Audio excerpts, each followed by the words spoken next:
Hey, hi, it's Meredith. I'm here with our message for the weekend of Friday, April 16th, Saturday the 17th, Sunday the 18th. We're using Sawyer's Path Tarot for our message for this weekend. Let's see what's in the overall theme of the energy atmosphere. Our first card, we're starting with an ace. You know I love to start a reading with an ace or the sun. But aces, and this one, Ace of Swords, good for us. We have everlasting strength in this card and brilliant clarity. Now I think we had the sun yesterday as well. If I recall correctly, yeah, we had the sun. So we had brilliant clarity shining over what may have been a couple of days worth of uncertainty, a lack of clarity. But we've also been seeing the High Priestess. We've been seeing the Death card. So the feeling is whatever we might have been percolating on or attempting to figure out or gain wisdom and guidance from, it's become abundantly clear for us. The abundance is available to us. The clarity is available to us. Coming along with our Ace of Swords is yet again the High Priestess. And with the High Priestess, the Page of Cups. All right.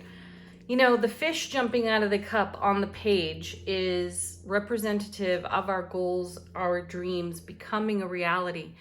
And I sense weaving into the theme has been a little bit of doubt, a little bit of uncertainty, like I said, though we've had clarity available to us. Maybe we weren't able to reach it. We did see the Hanged Man, and there was a suspension within the energy as well. But I feel that the energy is moving nicely. The page represents, again, the goals and the dreams coming to fulfillment.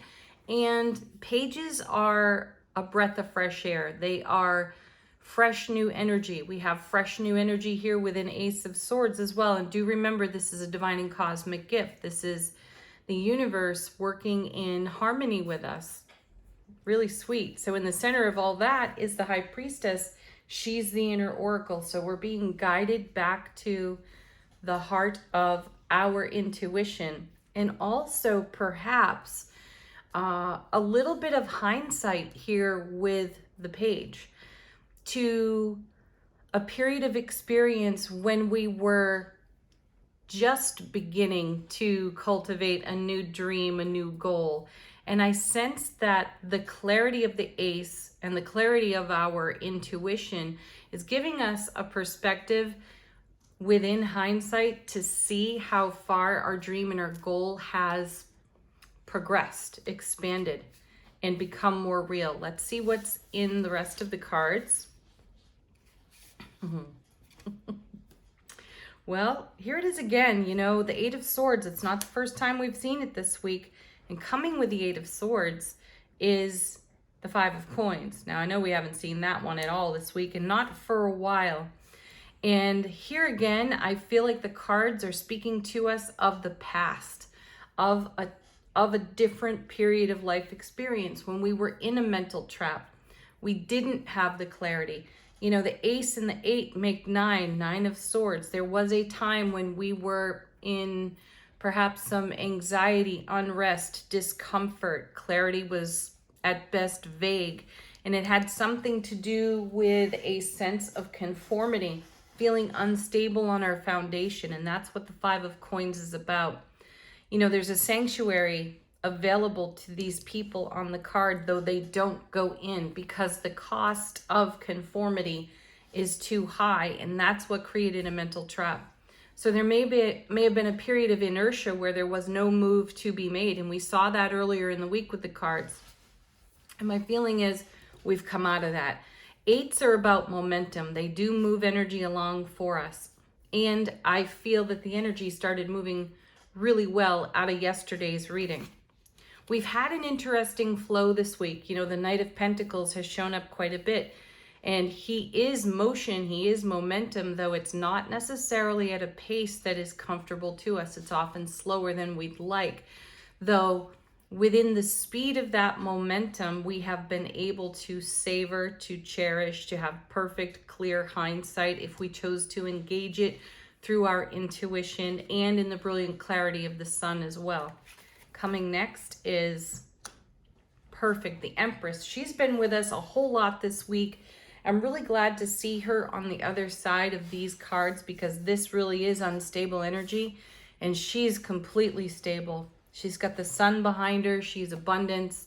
She's vitality. She is incubation and gestation. So she represents us giving birth to what's coming out of the cup on the Page of Cups, which confirms the message that I feel that we have some hindsight for an experience in our life where a journey began, and we're looking back on it and recognizing now that even though there appeared to be slow movement, no movement, maybe even inertia, it's actually moved along quite a bit, and it's happened, maybe beyond the veil with the High Priestess. She sees beyond the veil, and behind the scenes, the divine and cosmic gift has been that the universe is, in co-creation and everything is in divine order for us.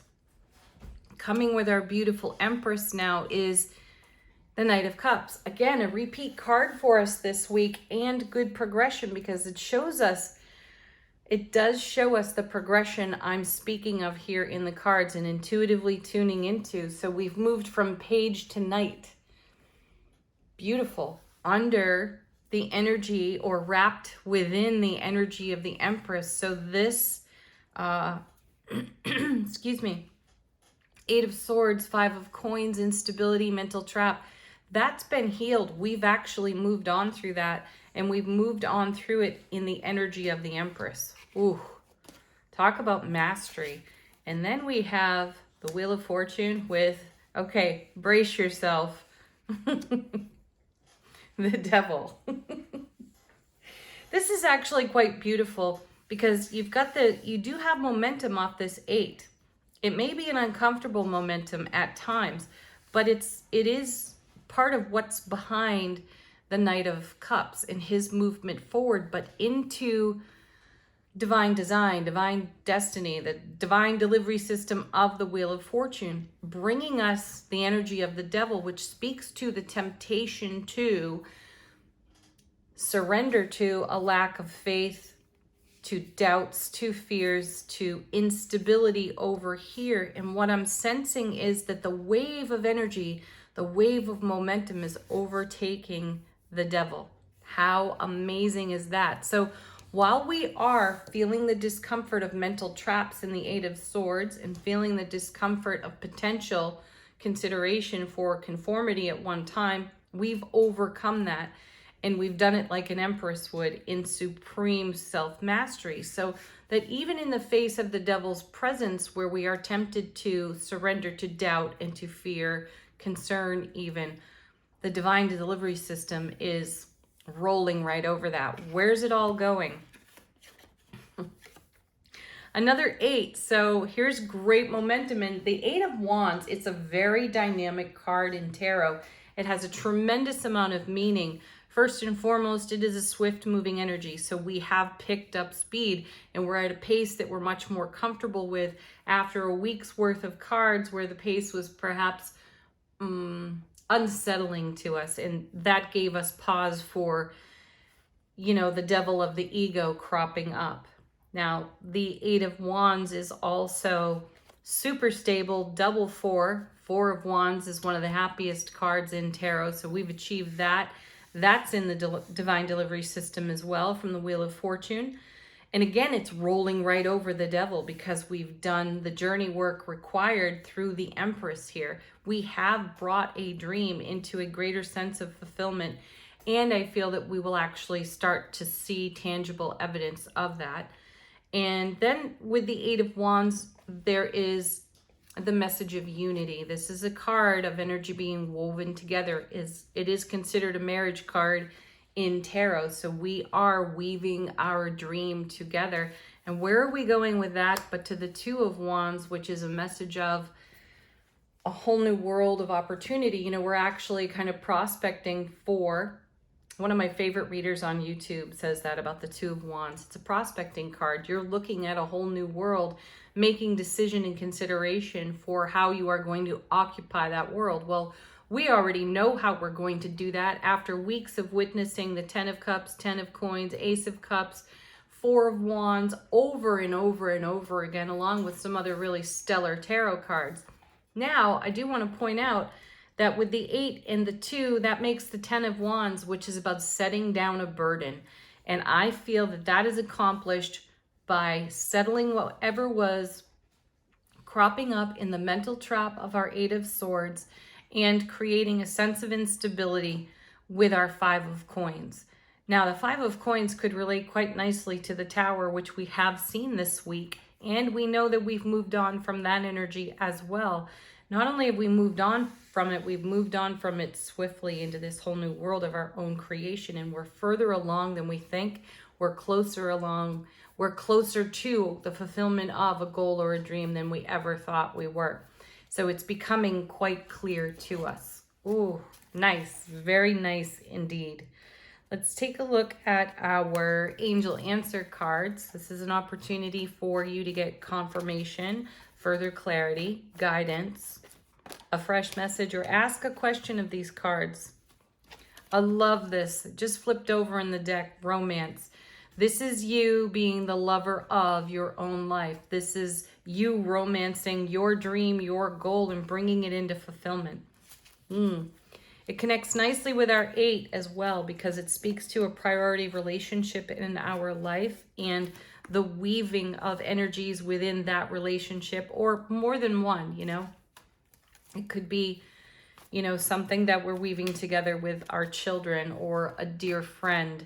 Though I would also, I would never overlook self-relationship here. Again, we are the great loves of our own lives. And this is what we're bringing into fulfillment, fruition here through the Page, through the Empress, through the Knight. And it's happening in perhaps a beloved or a priority relationship as well.